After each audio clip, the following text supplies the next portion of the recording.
ফুলশয্যার রাতের আগেই চমক, সুদীপাকে কাছে টেনে নেওয়ার মুহূর্তে হঠাৎ হাজির হয় পরমা। আর তখনই সে দাবি তোলে আদিত্যর সন্তানের অধিকারের।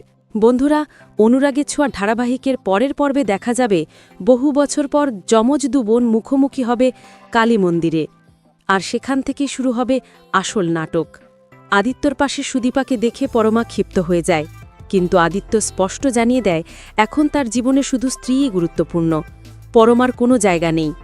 তবুও পরমা হাল ছাড়ে না। আড়ালে চোখের জল ফেলে মনে করে আদিত্য তাকে প্রতারণা করেছে, কারণ একসময় আদিত্য বলেছিল সারা জীবন বন্ধু হয়ে পাশে থাকবে। একদিন সুযোগ বুঝে পরমা আদিত্যকে প্রশ্ন ছুড়ে দেয়, তুমি তো বলেছিলে সারা জীবন পাশে থাকবে, কথা রাখলে কই? আমাকে না বিয়ে করে সুদীপাকে বিয়ে করলে কেন? তুমি আমাকে ভালো না বাসলেও আমি তোমাকে ভালোবাসি। তখন আদিত্য বুঝতে পারে পরমা এখনও অতীত ছাড়তে পারছে না, তাই সে পরিকল্পনা করে যে করেই হোক পরমাকে তার আসল জায়গাটা বুঝিয়ে দিতে হবে। বউ নিয়ে বাড়ি ফেরার পর চৌধুরী বাড়িতে গায়ত্রী দেবী ক্ষিপ্ত হলেও বাধ্য হয়ে মেনে নেন সুদীপাকে। এরপর বৌভাত শেষ হয় আর আসে ফুলশয্যার রাত।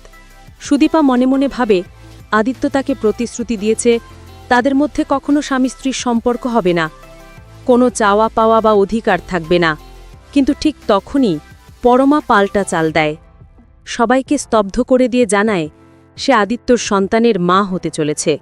তো বন্ধুরা, অনুরাগের ছোঁয়া ধারাবাহিকের আসন্ন পর্বে এমন টুইস্ট দেখতে কেমন লাগবে জানাতে পারো কমেন্টে। আর নতুন পর্বের আপডেট সবার আগে পেতে এখনই লাইক দিয়ে সাবস্ক্রাইব করো চ্যানেলটি।